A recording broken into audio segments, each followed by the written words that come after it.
Hello students. In the previous class we were discussing the format of email and we had read a sample email also. Today we are going to write an email on the topic global warming. Students, you should be very much aware that in your exam this topic is there for your speech writing, article writing, etc. So your topics may be interchanged. अगर global warming आपका article form में कराया है तो उसको email form में कैसे convert करेंगे? अगर वो आपको लेटर राइटिंग में कराया है तो उसको आर्टिकल में कैसे कन्वर्ट करना है, ये आपको आना चाहिए. आपके ये टॉपिक्स जो 8 to 10 टॉपिक्स बताए गए हैं उनमें से कोई भी टॉपिक जैसे ग्लोबल वार्मिंग है या फिर आपका success comes to those who will and dare, इस तरह से जो भी टॉपिक्स आपके हैं, नेचर कंजर्वेशन है, तो आपको पता होना चाहिए कि उनको एक फॉर्म से दूसरे फॉर्म में कैसे कन्वर्ट करना है. So today we are going to do email writing on global warming. तो सबसे पहले फॉर्मेट आपको पता है ईमेल राइटिंग का क्या होता है. डेट, फ्रॉम, टू और सब्जेक्ट, ये 4 टॉपिक्स आपने यहाँ पे ये 4 पॉइंट्स लिखने हैं और इसी सीक्वेंस में आपने इनको याद करना है. सबसे पहले डेट लिखनी है. और कैसे लिखते हैं डेट आपको बताया था मैंने, लेटर राइटिंग में भी बताया था. December 17, 2020 पूरी स्पेलिंग लिखेंगे मंथ की. उसके बाद डिजिट्स में वो मंथ का नंबर लिखेंगे और अगला नंबर 2020 लिखने से पहले कॉमा यहाँ पे पुट करेंगे.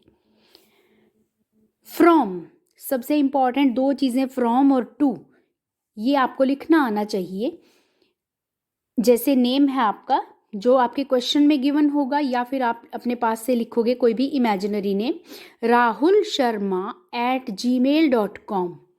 तो आपने जब ईमेल लिखनी है तो उसमें जो आप नेम लिखोगे या तो वो गिवन होगा आपके क्वेश्चन में, अगर नहीं गिवन है तो इमेजिनरी नेम. बट कैसे लिखना है, कोई भी लेटर पूरे इसमें आपके एड्रेसेस में फ्रॉम और टू में कैपिटल नहीं आएगा. आपको हो सकता है किसी सैम्पल ईमेल में कोई पहला अक्षर कैपिटल मिला हो, बट आपने याद रखना है जब आप एग्ज़ाम में ईमेल एड्रेस लिखोगे, अपना लिखोगे या जिसको आप ईमेल भेज रहे हो, तो कोई भी लेटर कैपिटल नहीं आएगा. दूसरा पॉइंट, कहीं भी पूरे एड्रेस में स्पेस नहीं आएगा. ओके अगर कहीं स्पेस हुआ राहुल और शर्मा के बीच में या एट और जीमेल के बीच में, डॉट और कॉम के बीच में, तो आपके मार्क्स लूज होते हैं, मार्क्स कटते हैं इस चीज़ के. आपने ध्यान रखना है सारे स्मॉल लेटर्स होंगे रनिंग में और कोई बीच में स्पेस नहीं देना है. इवन एट और डॉट के आसपास भी कोई स्पेस नहीं होना चाहिए. ओके देखिए आपका फ्रॉम मीन्स कौन लेटर लिख रहा, कौन ईमेल लिख रहा है. rahulsharma@gmail.com ये ईमेल भेजने वाले का एड्रेस है, ईमेल आईडी है. और किसको ईमेल लिख रहे हैं, सपोज ये एडिटर को ईमेल भेज रहे हैं. जैसे एडिटर को लेटर था उसी तरह से एडिटर को ईमेल, किसके एडिटर को, the Tribune Chandigarh @yahoo.com. Chandigarh की शॉर्ट फॉर्म यहाँ हमने बना दी है CHD.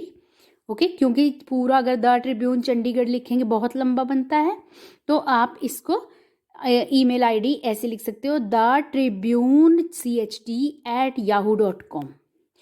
gmail.com, yahoo.com, rediffmail.com, इस तरह से कोई भी आप इसमें लिख सकते हो. उसके बाद आपके बारी आती है सब्जेक्ट.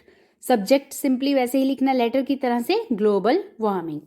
डेट लेटर की तरह से ही आएगी, सब्जेक्ट लेटर की तरह से ही आएगा. सिर्फ आपने ईमेल राइटिंग में फ्रॉम और टू वाली जो आईडीज़ हैं उनको प्रॉपरली आपने लिखना है. जैसे यहाँ डॉट और कॉम के बीच में जरा सा भी स्पेस नज़र नहीं आना चाहिए, कोई प्रॉब्लम ना क्रिएट हो. तो आप देखिए कि एक भी कैरेक्टर का स्पेस नहीं होना चाहिए. ठीक है, अब देखिए ग्लोबल वार्मिंग आपका सब्जेक्ट है, कोई फुल स्टॉप नहीं लगाओगे आप बाद में. Sir, due to our ignorant behaviour, ignorant means ignore करने वाला. Due to our ignorant behaviour and negligence, negligence means लापरवाही, केयर ना करना। Our globe has become warmer than ever before. हमारा ग्लोब पहले से कहीं ज़्यादा गर्म होता जा रहा है। ग्लोब मीन्स दुनिया, पूरी दुनिया, okay. The modern ways of lifestyle, wastage of resources and overuse of machines and gadgets are some of the reasons. और इस ग्लोब के वार्मर होने के ये कुछ रीजंस हैं। नेक्स्ट पैरा हम लिखेंगे, global warming has affected almost every sphere of life.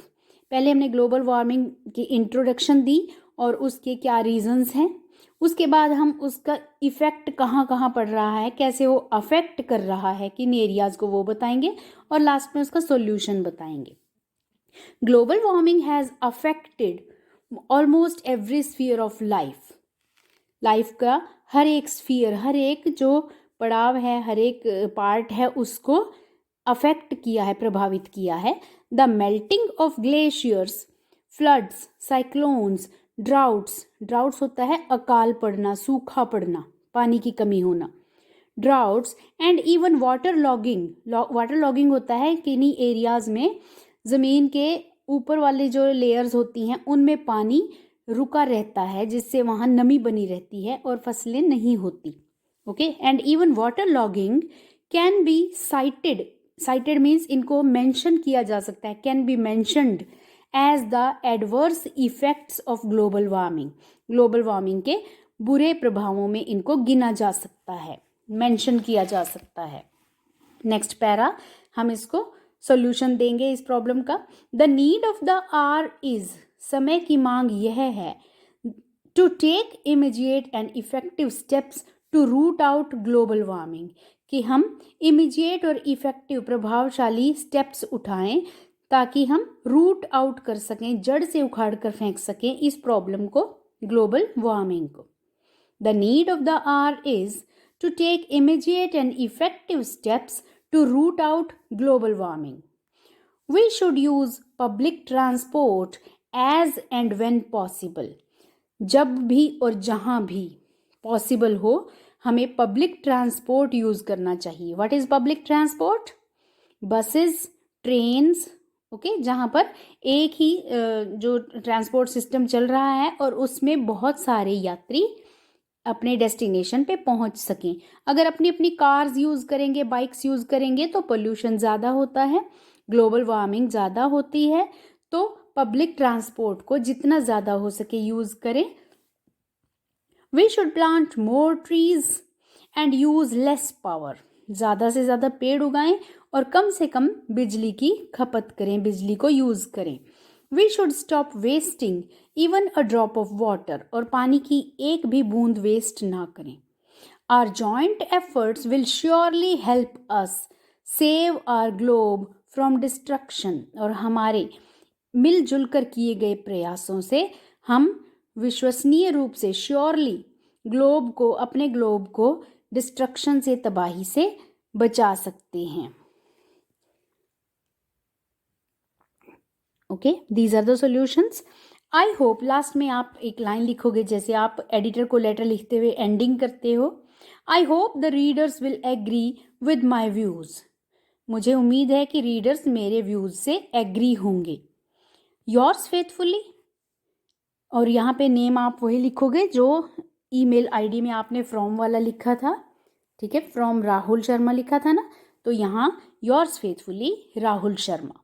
और जब ईमेल आप लिखते हो तो प्रॉपर ये फॉर्मेट आपको ड्रॉ करना होता है, ये बॉक्सेस इसी तरह से, और पूरे ईमेल को भी एक बॉक्स में आपने कवर करना होता है। That is your email writing.